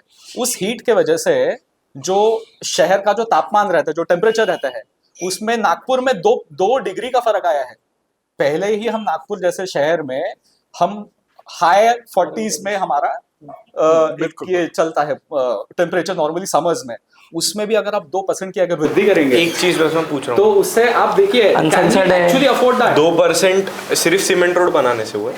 सीमेंट रोड से वो बहुत एग्रीवेट होता है। नहीं, बट सिर्फ सीमेंट रोड बनाने से 2% बढ़ा ऐसा तो नहीं बोल सीमेंट के सबसे ज्यादा सीमेंट कहाँ पर यूज, सबसे ज्यादा सीमेंट कहाँ यूज होता है? सबसे ऐसा अगर लॉजिकली देखा जाए तो जो फाबा में जो रेफ्रिजरेटर लगा है उससे भी फिर टेम्परेचर बढ़ता है। क्वांटम जो गाड़ी से नहीं, क्वांटम देखो, ऐसे तो देखे, आप डांबर से घर में नहीं रह सकते। Humans have evolved. अभी we can not go back to that कि हम वापस पत्ते पहन के घूमे एंड वो मट्टी के घरों में रहे and that is not practically possible अभी। यहाँ पर हम एसफल्ट के रोड, या सो एसफल्ट रोड्स के साथ, हाँ, तो एसफल्ट रोड्स के साथ में बड़े इश्यूज ये भी है ना कि जो उस रोड को बनाने के लिए जो लेबर काम कर रही है, are we talking about their exploitation while they are in the process of making it? बनाना है यहाँ भी और वहाँ भी। बट द एक्सप्लॉयटेशन, जो फ्यूम्स एसफॉल्ट जब बनता है तो उसको हीट करता है अराउंड 150 to 200 डिग्री सेल्सियस पे, जो कि एमिट करता है H2S, that is hydrogen sulphide gas. It is the most dangerous gas which causes lung cancer, skin cancer and Burns. अब यहाँ पे एनवायरमेंटलिस्ट भी बैठे हैं, ये एसफॉल्ट रोड्स बनाए, एक बहुत छोटी चीज बोल रहा हूँ मैं, एसफॉल्ट रोड्स बनाने के समय कितने कुत्ते, बिल्ली, गाय, जितने भी स्ट्रे डॉग्स हैं, even so that are you are. trying to say that cement and concrete does not emit any this? But ma'am, this is more dangerous. That is what no. How? This is more dangerous. Have you compared it? Yes, I have compared That it. cement and Yeah, asphalt, it's you compared it. hydrogen sulfide gas is anytime more dangerous than any other Okay, construction that thing. is what you say. Now tell Yes. me what does concrete, sorry, concrete emissions जो रहते हैं during the process and the production. What is it that they emit and what is the Ma'am, difference? my point is जो लोग इस चीज में काम कर रहे हैं, are we talking इसके काम करने के लिए there is no PPE kit one for it. minute, if I will just interrupt and tell you, there is a study which has been done by a local doctor only, a pulmonologist, who is Dr. Ashok Arbat, on the health impact of the concrete and the cement that is being. So what you're talking about, Aspal Beta, I would suggest that even go through that study, because he has very properly with data put in what are the health repercussions that are coming in because of cement and concrete. But am I factually wrong here? Especially with Am I factually wrong especially here? with climate change. But the thing is, am I factually wrong here? I don't know, but this I'll have to now again Exactly. study. Again So the way I have to comparing study it. even No, one like minute. in See, this in particular this- thing. I'll answer to your question. Yeah. Beta, in Yeah. this knowledge, Exactly. he's the There is a expert. very He's wide the spectrum of the expert. things. तो देखिए He's the expert who will answer this. अरे hydrogen sulphide कुछ नहीं करता। हाँ नहीं ठीक है वो कैसे पॉसिबल है? सबसे ज्यादा ये आपको प्रॉब्लम उसके expert- कारण हो रहे हैं। आप बताएं आप किस चीज से आए यहाँ मतलब यहाँ कैसे पहुँचे मैं लॉ के लाइक हाँ, आप कैसे आए? Electric vehicle. इलेक्ट्रिक व्हीकल से आए EV। ईवी से आए। सबसे खराब चीज आप में से कितने लोग अरे। ईवी अफोर्ड करते हैं आज? ज्यादातर लोग अरे कर भैया, सकते हैं सरकारी ईवी अफोर्ड। सब्सिडी के साथ ईवी देखिए, टू व्हीलर मैक्सिमम आज भी 1,30,000 में है। व्हीकल से चलते हैं और बिटुमेन क्या चीज है? It's waste product of By product. Crude oil. Sir global warming की आपने बात की, ग्लोबल वार्मिंग तो फिर इंडस्ट्रियलाइजेशन से भी बढ़ा। क्या चीज? ग्लोबल वार्मिंग की आपने राज सर को जब क्वेश्चन किया था, जो क्वेश्चन आंसर जो राउंड था उसमें, तो you were specifying on the term of global warming. When it will come to industrial and जहाँ तक रही बात हमारे एक्सपेंडिचर्स की, तो जब 6,800 करोड़ रुपए एक इंस्टॉलमेंट यमुना को क्लियर करने के लिए होता है, सिर्फ 5% का डिप्लीशन आता है इन दैट पोल्यूशन, तो why don't we question that particular authority in that particular state? So sir, please question that as well. सारी चीजें क्वेश्चन ये सब पैसा But the thing is, हाँ, exactly sir, आपका भी है, मेरा भी है। तो वही मैं वो ये सही कहना बात है, चाहूंगा, वो मैं सही बात है। यहाँ पे इस मुद्दे पे मैं ये कहना चाहूंगा सर तो sir then Yes. everybody is answerable. Exactly. Sampann sir, यहाँ मैं कहना चाहूंगा कि पहली बार दोनों टेबल के दोनों हिस्से किसी कॉमन प्लेटफॉर्म पे आए हैं कि ये मुद्दा एग्रीएबल यहाँ है, इस पे क्वेश्चन करना चाहिए। अगर नागपुर में नगर पालिका की गलती है रोड या पाइपलाइन में, तो वो प्रश्न में आएंगे, उनको सुधार के देना पड़ेगा और वो गलत ना करे, प्लानिंग करे। नगर पालिका की गलती है तो है। आपने जो कहा कि यमुना के लिए भी करेंगे, हाँ करना है तो करना है। तो यहाँ पे जहाँ गलत है वो गलत है, चाहे वो सरकार कांग्रेस की हो, चाहे वो सरकार आम आदमी की हो, वो इमटेरियल हो गया। और एक और इस मुद्दे पे मैं एग्री करता हूँ। हमारे साथ रहेगा। वो हमेशा ही रहता है। There is one इस more- मुद्दे पे मैं एग्री करता हूँ कि अगर यमुना नदी का पोल्यूशन खत्म नहीं हुआ है, 5% ही हुआ है, तो उस पे चैलेंज करना चाहिए। इसमें मैं एग्री करता हूँ। मैं साथ में इस मुद्दे पर भी आना चाहूंगा कि पश्चिम नागपुर, हम यहाँ पर्यावरण वाले सब बैठे हैं, गंदगी से डेंगू होता है। आप भी मानेंगे इस बात को कि गंदगी से डेंगू होता है, मच्छर आते हैं। पश्चिम नागपुर के विधायक हैं विकास जी ठाकरे। आज की स्थिति में नागपुर में सबसे ज्यादा ना मैं फडणवीस जी पर भी आऊंगा, जहां प्रश्न उठाना है मैं फडणवीस जी पे भी आऊंगा। हाँ, अनप्लान डेवलपमेंट पे ही आ रहा हूँ मैं अनप्लान डेवलपमेंट पे ही आ रहा हूँ। अनप्लान डेवलपमेंट का ऐसा हिस्सा है कि पश्चिम नागपुर में डेंगू सबसे ज्यादा है, चिकनगुनिया सबसे ज्यादा है। वहां के विधायक क्या कर रहे पता ही नहीं है। उत्तर नागपुर में सबसे ज्यादा है, वहां के विधायक क्या कर रहे पता ही नहीं है। गुर्दे पाटिल जी सीमेंट रोड बनाते हैं, वहां पे आंदोलन नहीं होता। विकास Thackeray ji cement road sanction करते हैं, वहां आंदोलन नहीं होता। पूरी गलती आ जाती गडकरी साहब पे। अरे भैया दोनों पक्ष को देखो ना, यार, कंक्रीट रोड की बात कर रहे हैं हम। आप दोनों पक्षों को देखो। आप व्यक्ति कहाँ से लेके आ गए? आप व्यक्ति कहाँ से लेके? हम लोग सीमेंट रोड की बात कर रहे हैं, व्यक्ति का बात नहीं कर रहे। मैं व्यक्तियों को इसीलिए ला रहा हूँ, मैंने दोनों पक्षों के नेताओं को इसीलिए लाया, मैंने दोनों पक्षों के नेताओं को इसीलिए लाया क्योंकि ये जनता द्वारा निर्वाचित सदस्य हैं, जवाबदेही उनकी भी बनती है, गुर्दे पाटिल की जवाबदारी बनती है, ठाकरे जी की भी बनती है, फडणवीस जी की भी बनती है, गडकरी साहब की बनती है। तो आंदोलन दोनों तरफ करिए। कंक्रीट रोड करने से दिक्कतें आ रही है और वो आंदोलन ठाकरे जी के घर के सामने क्यों नहीं हुआ? अपने फोरम की तरफ से नागपुर में नो सीमेंट रोड्स का एक बहुत बड़ा कैंपेनिंग चला। अभी मेरे ख्याल से पिछले महीने में 18 रोड्स नागपुर के सीमेंट के No, not only 18, 48 more. 48 mode. तीन Plus 48 more. आमदारों ने अपने डीपीडीसी फंड से, मेरे पास देवेंद्र जी की कॉन्स्टिट्यूंसी है, कुंभारे जी की कॉन्स्टिट्यूंसी है और विकास ठाकरे जी की कॉन्स्टिट्यूंसी है। तो अभी हमारे आंदोलन का हिस्सा ये भी होना चाहिए कि ये जो सैंक्शन हुए ये क्या हमारे मुताबिक इसकी डिजाइन बनी है, इसके अगल बगल में ड्रेनेज सिस्टम है। हाँ, मैं एक मुद्दे पर और आऊंगा यहाँ राज भाई की बात को काट के कि मैडम ने भी कहा था कि जनता से उस क्षेत्र में जहाँ रोड बन रही है वहां पे मीडिया द्वारा नोटिस जाना चाहिए और अगर किसी को ऑब्जेक्शन है तो उठाना चाहिए। मैं इसका हामी भरता हूँ और जितना मेरे को पता है कोई भी रोड का टेंडर सैंक्शन होता है तो पेपर एड आती है, पेपर एड में लिखा रहता है कि इस रोड बनने वाला है, ये रोड बनने वाला है, ये तारीख को, इसकी टेंडर अमाउंट ये है, ये है, ये है। इसके अलावा कोई को आपत्ति है तो वो उस पर मुद्दा उठाए। अब आप बोल रहे हो कि मीडिया में आना चाहिए, पहले से मीडिया में आता है, अगर लोग आपत्ति नहीं उठा रहे तो सरकार काम नहीं करे क्या? मैंने शुरुआत जहां से किया था वहीं पे खत्म करना चाहूंगा, इसके बाद कुछ भी नहीं बोलूंगा कि हम लोग विकास विनाश ये सबको साइड में रख के सोल्यूशन पे बात करें, प्रॉब्लम पे नहीं। जब तक प्रॉब्लम पे बात करेंगे मैं भी चिल्लाते रहूंगा, ये भी चिल्लाते रहेंगे, सोल्यूशन नहीं निकलेगा। मैं अगर शिशिर की बात खत्म हो गई तो एक खत्म। बात बोलना चाहूंगी। सबसे ज्यादा मैं ही चिल्ला रहा हूँ। नहीं कोई बात नहीं, मैं भी उतना ही चिल्लाई बेटा, इट्स ओके।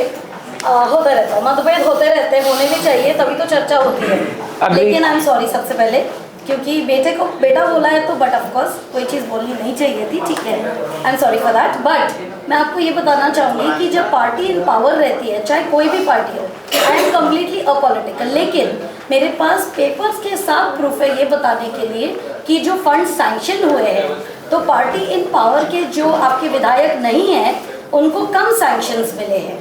तो आप जो बोलते हो कि इस पे आवाज़ उठाइए या इसको बोलिए उसको बोलिए, हमने सबको बोला है, हमने एक किसी को भी नहीं छोड़ा है। लेकिन जो उनके आप देख लीजिए फंड्स जो रिलीज़ हुए हैं, स्पेशली मैं नॉर्थ नागपुर की अगर बात करूं जहां पे मैंने अभी हाल ही में विजिट किया, तो वहां के विधायक को फंड्स नहीं रिलीज़ हुए, नहीं अलॉट हुए हैं। तो ये जो होता है, दूसरी चीज़ आप जो बोले टेंडर्स और सैंक्शंस होते हैं, मैं आपको बता दूं कई ऐसे प्रोजेक्ट्स हैं नागपुर शहर में जो बिना टेंडर के, बिना बराबर प्रोसेस फॉलो के, खासकर पर्यावरण की जब बात करें। एक और चीज़ बहुत महत्वपूर्ण है, क्योंकि मैं पर्यावरण के लिए काम करती हूँ, पेड़ों की बात हमने अभी तक की नहीं। आपने आज पेड़ दिए, बहुत अच्छा लगा, लेकिन जो पेड़ गिर रहे, हमने एक नहीं कम से कम 4 लेटर दिए हैं, 4-5 मीटिंग्स ली है, सुपरिटेंडेंट इंजीनियर्स के साथ रिक्वेस्ट की है, जेईस के साथ रिक्वेस्ट की है, कमिश्नर साहब से मिले हैं।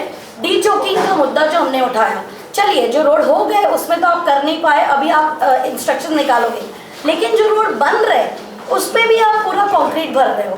दूसरा है वो पूरे चौक हो रहे हो, गिर रहे। कल मेरे सामने एक व्यक्ति की गाड़ी पे पेड़ गिर गया और सिविल लाइंस में वो बच गया आदमी, क्योंकि वो गाड़ी में बैठा था, उसकी गाड़ी पूरी चपक गई क्योंकि पूरा चौकट है और वो बड़ा पेड़ था बादाम का।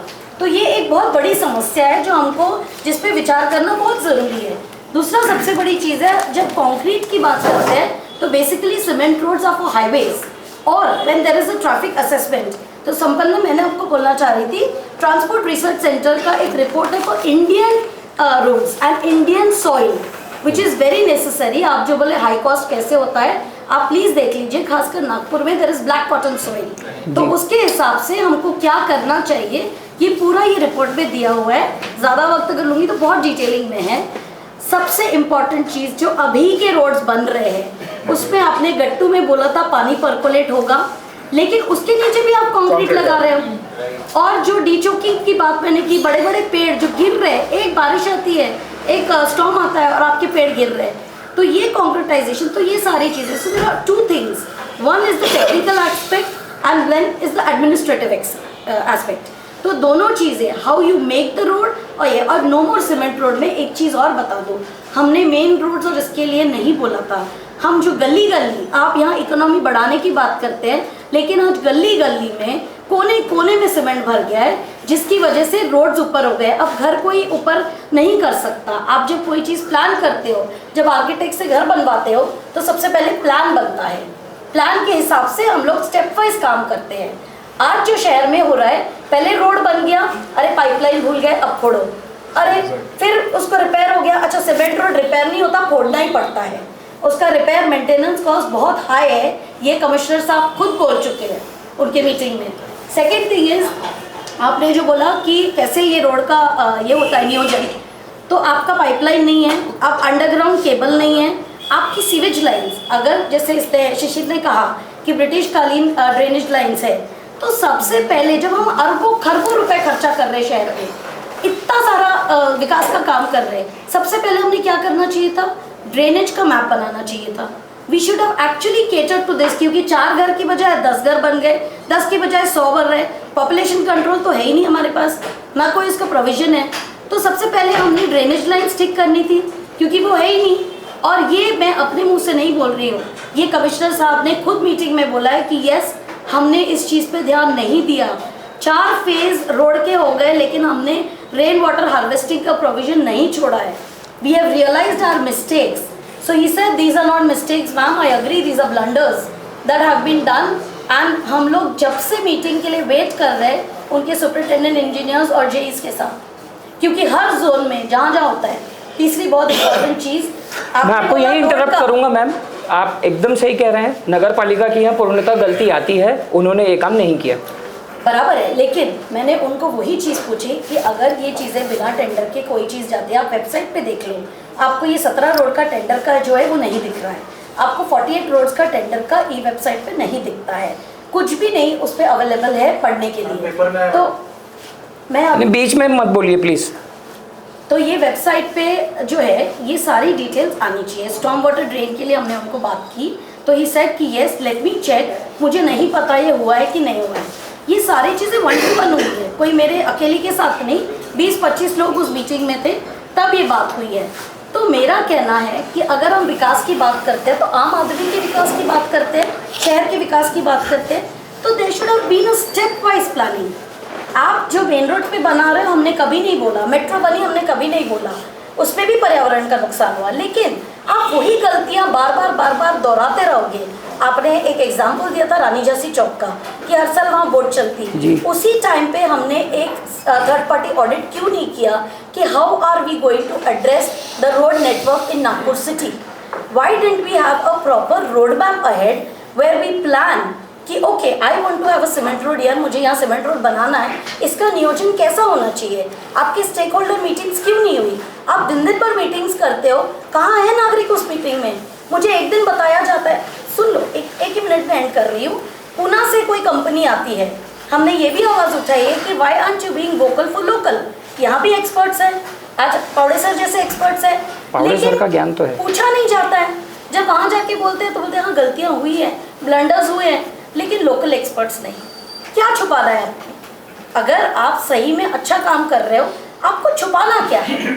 और ये बात मैं 110% बोलती हूँ। आपने जो बोला कि टेंडर्स और ये बराबर निकलते हैं, आई एम सॉरी टू से, तुमने बोला sorry, I am a witness to this. अरे हा माझा ओळखीचा आहे, तो येतोय, त्याला काम देऊन दे। ब्यूटिफिकेशन के नाम पे इतना पैसा आ रहा है, 2.5 लाख का। मेरे घर के बाहर लाइट, मुझे ज़रूरत नहीं है उस लाइट की। जब मैंने विरोध किया, अगले दिन मुझे तुरंत पत्र मिला कि आप सीमेंट रोड के लिए तो बहुत चिल्ला रही थी कि नहीं चाहिए, लेकिन फिर सीमेंट रोड होने दिया ना।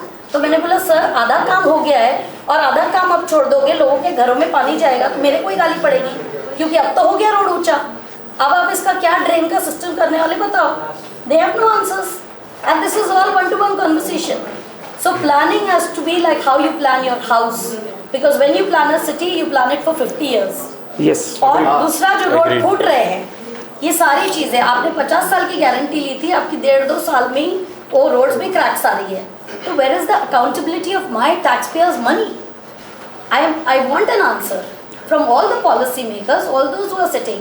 और ये बात है चाहे कांग्रेस हो, जैसे बीजेपी हो, कोई भी हो, लेकिन जो पार्टी पावर में होती है वो ज़रूर अपना जो है ध्वंस जमाती है और ये चलते आ रहा है।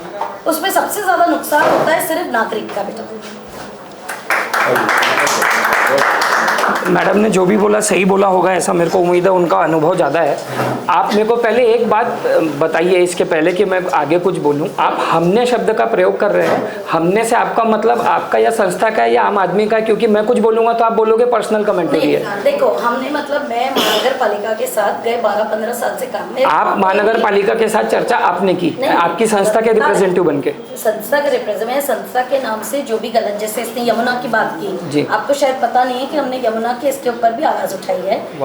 मैं जहाँ भी रहता है, जहाँ भी, नॉट ओनली नागपुर में, देश में कहीं भी हो, चाहे फॉरेस्ट पे हो, चाहे पानी पे हो, चाहे कोई भी चीज़ पे हो, अपना आवाज़ उठाते रहते हैं। और ये जो पत्र देते रहती है, मीटिंग्स के लिए बुलाते रहते हैं, कोई आए नहीं आए, मैं अकेले भी चली जाती हूँ। तो आप लीड लेती हैं? मैं बिल्कुल लेती हूँ। अब मैं कुछ बात बोलूँ? अब मैं कुछ बात आए नागरिक मेरे को एक ऐसा आंदोलन पता है। सबसे पहले तो रोड के लिए कुछ उदाहरण मैं भी देता हूँ कि हाँ, वाटर लॉगिंग हुई है, मैडम ने जिसके लिए बताया, आप सभी लोगों ने बताया, ठीक है, उसके सॉल्यूशन भी निकले और निकल भी रहे हैं। उम्मीद करता हूँ ये सही तरीके से पहले ही बन जाए और अब जहाँ समस्या है वो ठीक हो जाए ताकि नागरिक सही तरीके से जी सके। ये सबका एक्सपेक्टेशन है। अब आते हैं पॉइंट नंबर 2 पे। मानेवाड़ा पे सीमेंट रोड बनी है, 25 साल हो गए, वहाँ पे पानी नहीं जमा हो रहा, उस पर कभी कोई नहीं बोलेगा कि अच्छी रोड बनी है। लक्ष्मी नगर की रोड बनी है, वहाँ पानी नहीं जमा हो रहा, उस पर कभी कोई नहीं बोलेगा कि ये काम अच्छा हुआ है। चलो ठीक है, अच्छा काम भूल जाते हैं, ठीक है, मैंने न्यूज़ बनाई है, आपने कवर किया है, मैंने कवर, ठीक है। अभी 25 साल, पिछले 25 साल से नहीं जमा हुआ है। आप एक दो किस्से छोड़ दें तो वहाँ पानी नहीं जमा होता है, ये जग जाहिर है। रोड क्रैक एक अलग विषय। अब आते हैं आंदोलन पे। गांधीबाग एरिया में एम्प्रेस मिल के सामने एक बगीचा और सीमेंट रोड का काम सैंक्शन हुआ। किसी ने वहां पे आंदोलन किया, शायद आप लोग थे, आप ही थी। नहीं, मैं नहीं, कौस्तुभ चटर्जी जी लीड कर रहे थे। कौस्तुभ चटर्जी जी लीड कर रहे थे। अब उस आंदोलन में कोर्ट में केस गया। कोर्ट के अनुसार 870 लोगों ने आंदोलन में हिस्सा लिया था, जिन्होंने पिटीशन में अपना नाम, मोबाइल नंबर सब पंजीकृत कराया था। हियरिंग के समय जिस दिन कोर्ट में हाजिर होना था, 2 लोग पहुंचे थे 870 में से, जिसमें से एक कौस्तुभ चटर्जी थे। गलत है, कोर्ट कौस्तुभ चटर्जी जी ने बुलाया था, एनएमसी में पहुंचे, एनएमसी में बुलाया। कौस्तुभ चटर्जी जी ने पब्लिक हियरिंग में ये एक्सेप्ट किया कि सूबबुल के पेड़ रहने देना चाहिए, बाकी अगर आवश्यकता नहीं है तो हटा सकते हैं। फिर एनएमसी ने इसका संज्ञान लेते हुए वहां पे गिनती कराई, 32 पेड़ निकले सूबबुल के। वहाँ पे ड्रेन प्लानिंग भी हुई, स्टॉर्म प्लानिंग भी हुई, सारी प्लानिंग हुई। 27 पेड़ों को बचाया गया। पेपर में इसका कवरेज भी आया है हितवाद में कि 27 पेड़ बचे। ऑफिशियल आंकड़ा है 5 पेड़ नहीं, किसी भी हिसाब से नहीं बच रहे थे, उन्हें काटा गया, जिसके बदले में और पेड़ लगाए गए। अब आते हैं वो 870 लोगों पे जिन्होंने आंदोलन किया था। कोर्ट के अनुसार, एनएमसी के अनुसार 870 लोगों को जब फोन किया गया तो उसमें से 99% लोग विद्यार्थी निकले, जिन्हों को ये बोला गया था कि इंटरनल नंबर दिए जाएंगे, सर्टिफिकेट मिलेगा, आप नाम नंबर लिख दो। बाकी सब गायब हो गए। इस पे कोई कुछ नहीं बोलेगा। ये किस प्रकार का आंदोलन था? 2 लोग पहुंचे, जिसमें से कौस्तुभ चटर्जी। दूसरे आदमी का स्टेटमेंट है, कौन बोल रहा है भैया मेरा नंबर कैसे गया, मेरे को तो मालूम ही नहीं। ये दूसरा स्टेटमेंट है। इसके पूरे रिकॉर्डेड डॉक्यूमेंट है। मैं इसके रिकॉर्डेड डॉक्यूमेंट देने के लिए तैयार हूँ। I want to know how do you know this? We want to see your proof. मैं इसके प्रूफ देने को तैयार हूँ। मैं इसके ऑफिशियल नगर पालिका के प्रूफ आप लोगों के सामने रखूंगा। इसका कनेक्शन सबसे पहले रेलेवेंस क्या है? रेलेवेंस आपका मुझे ठीक है ना, उसने गलत किया, ठीक है, अपने हिस्से के लिए आंसर्स। आप मुझे रेलेवेंस, तालियां आप भी बजा लीजिएगा। बहुत आपने लाया, ताली बजाने अच्छी बात है, बहुत अच्छी बात है, वेरी हैप्पी। सुन लो बड़ा जनता से भी तकलीफ है। जनता से तकलीफ नहीं है, जनता से तकलीफ नहीं है। आपने जो बोला, अरे आपके इसमें भी तालियां बजी है मैम, हमने तो नहीं बोला। मैंने नहीं बोला बजाने किसको, तो मैंने कहाँ बोला? आप अपने आप आरोप लगा रहे, मैंने बोला बजाओ ताली। आप पूरी बात सुन लोगे। आप है ना मुद्दे से भटकते रहते हो। प्रॉब्लम वो है। आपने जो अभी एग्जाम्पल जिस प्रकार से मेरे को ये लगता है कि आप मुद्दे से भटक गए, आपको लगता है मैं मुद्दे से आपने भटक आपके सवाल का गया। जवाब हम एक कॉमन प्लेटफॉर्म पे आए थे कि जहां जहां गलती है उसको एक्सेप्ट करेंगे और उसको ठीक करेंगे। इस पे तो मैंने हामी भरी। मैं एमरेस मॉल का अभी ये- एग्जाम्पल जवाब दे अभी रही ये हूँ। नॉन मॉडरेटेड सेशन को कंक्लूड करते समय मैं राज अपना एक जो विषय मिनट, था- मैं एम्प्रेस मॉल का आपको बता देती हूँ।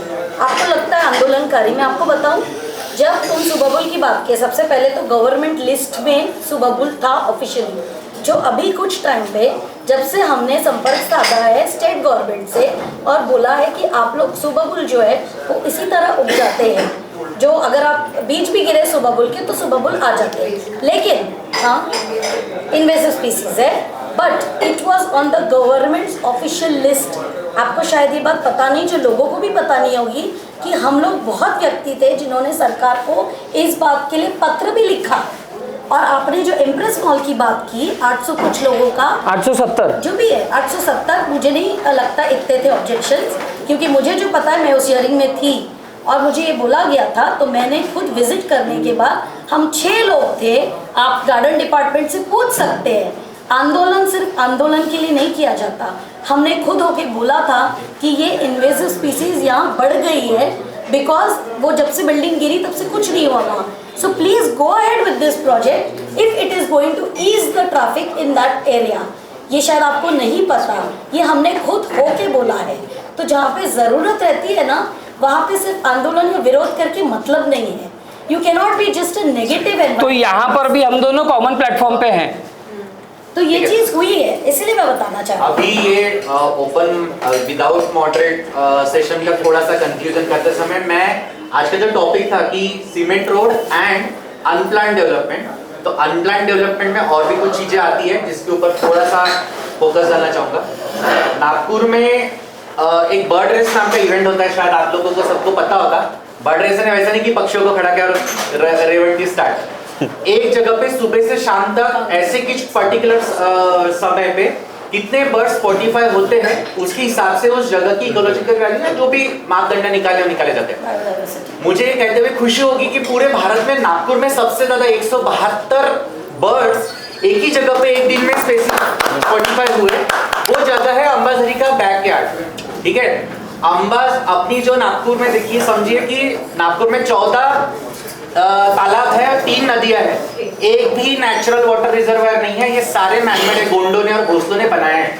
ठीक है, नाग नदी का उगम स्थान लावा दावा के पास में एक जगह है जिसको हम लोगों ने नागोत्री वगैरह नाम दिया है, उसका ये डैम है Ambazari.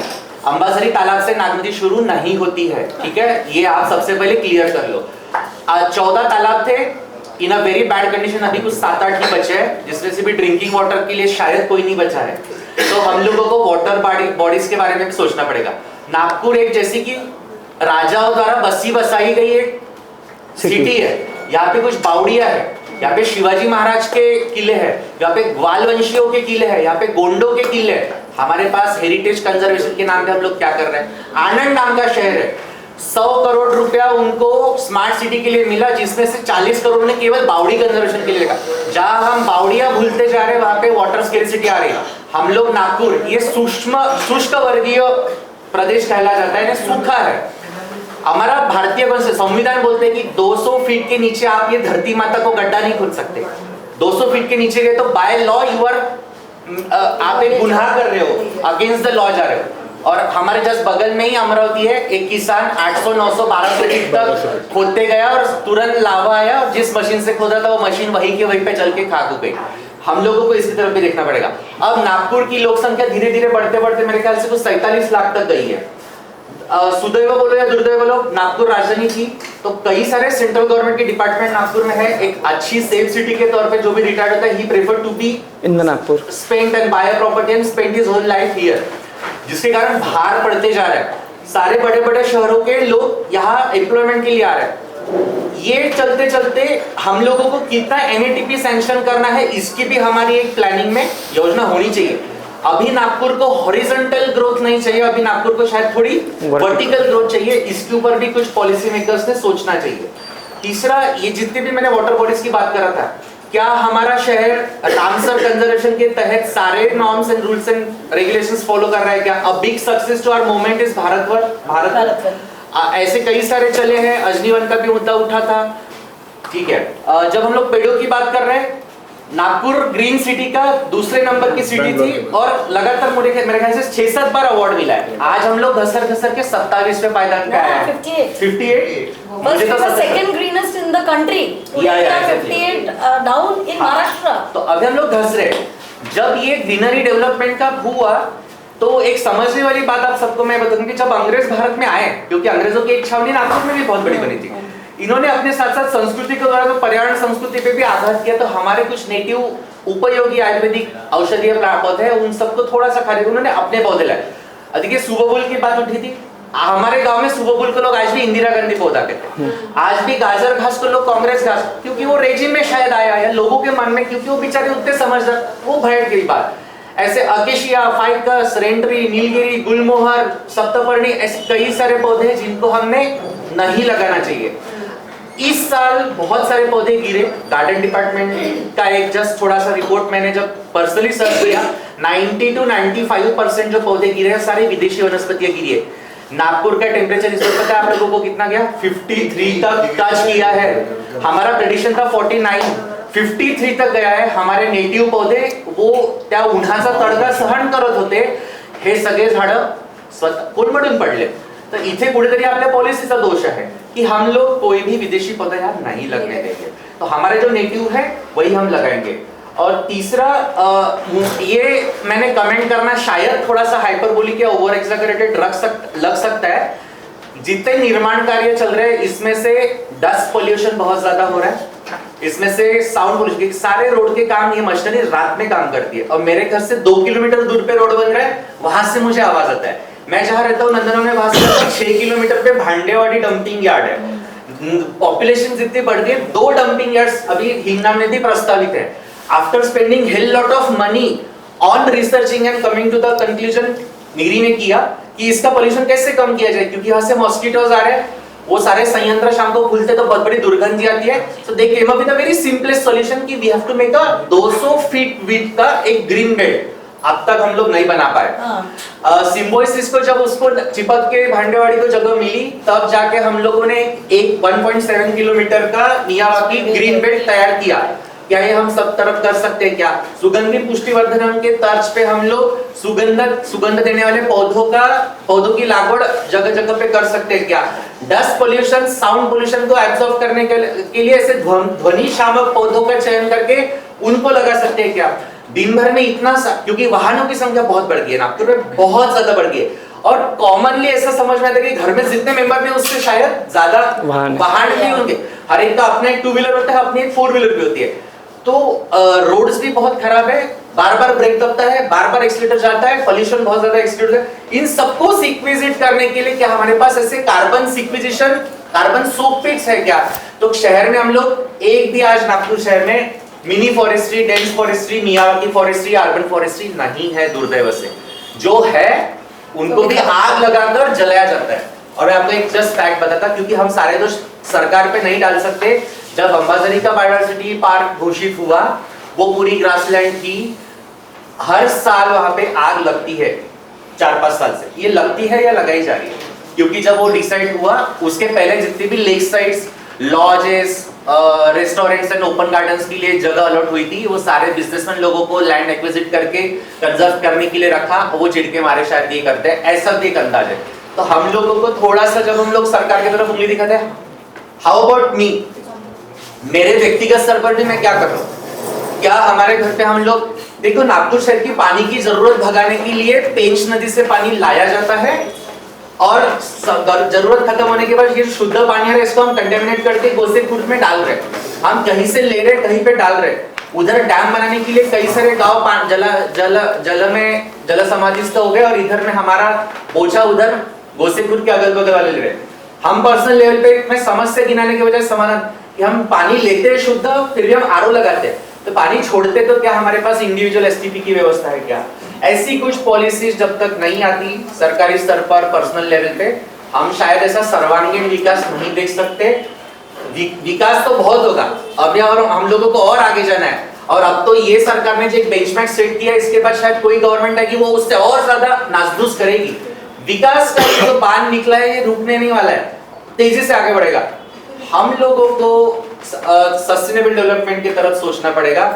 Personal, professional and public. Personal मेरे घर पे, प्रोफेशनल में मेरा जो कार्य क्षेत्र है वो, और पब्लिक यानी समाज में मैं कैसे काम करते, 3 स्तर पर हम लोगों को सोचना पड़ेगा। तब जाके हम समस्या नहीं समाधान देने के, विरोध नहीं विकल्प की भूमिका आएंगे, तब हम शाश्वत विकास को साध्य करेंगे। Raj sir. Vikas Raj sir. into sustainable Vikas Raj sir. And The holistic approach. not on paper but on ground. Exactly. Raj sir, क्या मध्य नागपुर जैसे एक भरे ट्रैफिक वाले एरिया में जहाँ पे बिल्डिंग, पॉल्यूशन, XYZ सारी समस्याएं, वहाँ शायद मियावाकी की पद्धति से एक जंगल बना है नहीं बना है? तो सरकार कुछ कुछ काम तो करती है, ये आप मानेंगे नहीं Yes, मानेंगे? yes. ठीक है, ठीक है। We're done with this धन्यवाद। session. Thank you so much. This was a lovely session. Thank you for being nice. मैं ये चाहता हूँ, ये बीइंग अ यूथ, एक मेरा दृष्टिकोण है, शायद इसमें सक्सेस मिले नहीं मिले ये तो भविष्य की बात है, पर मैं ऐसा भारत देखना चाहता हूँ, भविष्य का विकसित भारत मेरे बुढ़ापे में, जहाँ पे हर एक नागरिक को मुफ्त शिक्षा, मुफ्त बिजली, मुफ्त का अनाज, मुफ्त का रोजगार, सारी सुविधाएं मुफ्त की रहे और वो टैक्स भी सही से पे करे हर एक नागरिक, तब हम विकसित सही से कहलाएंगे। इसमें मेडिकल बिल्स भी मुफ्त में रहने चाहिए सारे के सारे सभी नागरिकों के लिए, तब हम सुपर पावर बनेंगे। इसी चीज को बीजेपी रेवड़ी कहती है। अब आए आप बीजेपी कांग्रेस पे। अरे हो गया। This is not happening.